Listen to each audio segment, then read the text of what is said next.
Hello दोस्तों, मैं आपकी कुमकुम भट्ट नमस्ते प्रणाम करती हूँ और बहुत ही सुंदर एक कजरी गीत सुनाने जा रही हूँ। कैसा लगता है कमेंट बॉक्स में आप लोग ज़रूर बताइएगा।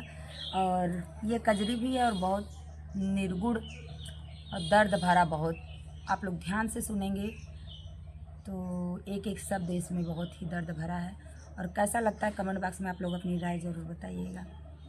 हमरे मटिया के गतिया कराया पिया, काशी लेके जाया पिया ना। हमरे मटिया के गतिया कराया पिया, काशी लेके जाया पिया ना।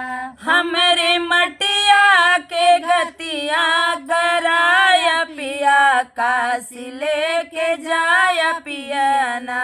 हमरे मटिया के गतिया कराया पिया, काशी लेके जाया पिया ना। हमरे प्राण जब निकली है तनिको आंसू जिन बहैया, हमरे प्राण जब निकली है तनिको आंसू जिन बहैया। हमरे मुखवा में गंगा जल गिराया पिया, काशी लेके जाया पिया। हमरे प्राण जब निकली है तनिको आंसू जिन बहाया, हमरे प्राण जब निकली है तनिको आंसू जिन बहाया। हमरे मुखवा में गंगा जल गिराया पिया, काशी लेके जाया पिया ना। हमरे मुहवा में गंगा जल गिराया पिया, काशी लेके जाया पिया। हमरे मुहवा में गंगा जल गिराया पिया, काशी लेके जाया पिया ना। हमरे मटिया के गतिया कराया पिया, काशी लेके जाया पिया ना। हमरे मटिया के गतिया कराया पिया, काशी लेके जाया पिया ना। जाई पंडित बोलाया गौदान कराया, जाई पंडित बोलाया गौदान कराया। हमरे हथवा में तुलसी दल थमाया पिया, काशी लेके जाया पिया। हमरे हथवा में तुलसी दल थमाया पिया, काशी लेके जाया पिया ना। हमरे हथवा में तुलसी दल थमाया पिया, काशी लेके जाया पिया। हमरे हथवा में तुलसी दल थमाया पिया, काशी लेके जाया पिया ना। हमरे मटिया के गतिया कराया पिया, काशी लेके जाया पिया। हमरे मटिया के गतिया कराया पिया, काशी लेके जाया पिया ना। चंदन लकड़ी मंगाया पिंड दान कराया, चंदन लकड़ी मंगाया पिंड दान कराया।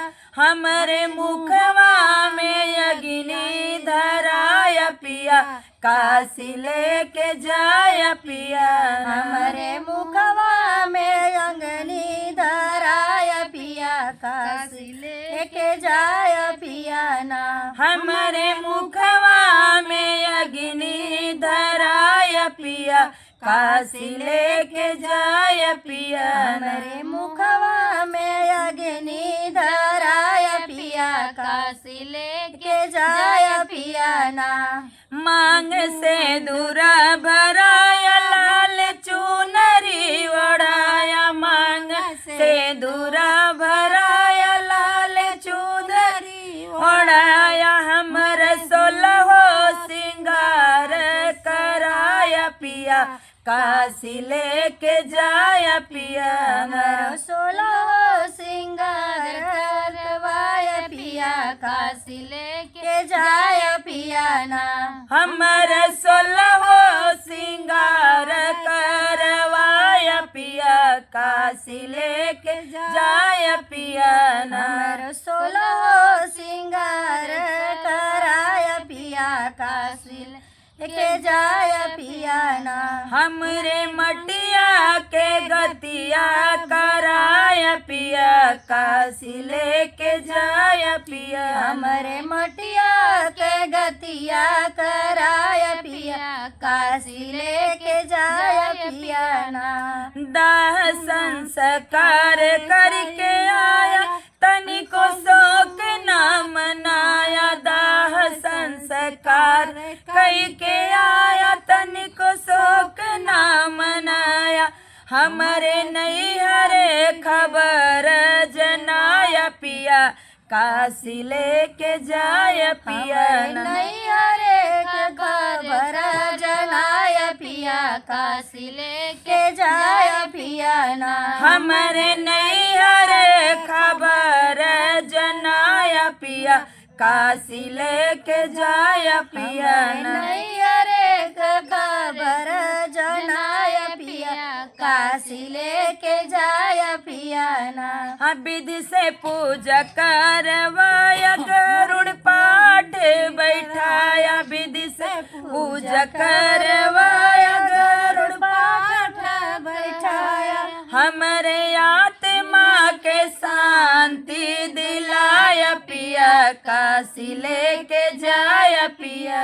हमरे आत्मा के शांति दिलाय पिया काशी लेके जाय पियाना। हमरे आत्मा के शांति दिलाया पिया काशी लेके जाय पियाना। हमरे आत्मा के शांति दिलाय पिया काशी लेके जाय पियाना। तो ये हमारा गीत कैसा लगा आप लोग कमेंट बॉक्स में जरूर बताइएगा। और सबको राधे राधे। इस गीत के माध्यम से मैं भी अपने हस्बैंड जी से कह रही हूँ कि हमको काशी लेके जाए। कैसा लगता है कमेंट बॉक्स में आप लोग जरूर बताइएगा। फिर मिलती हूँ नेक्स्ट वीडियो में, तब तक के लिए राधे राधे।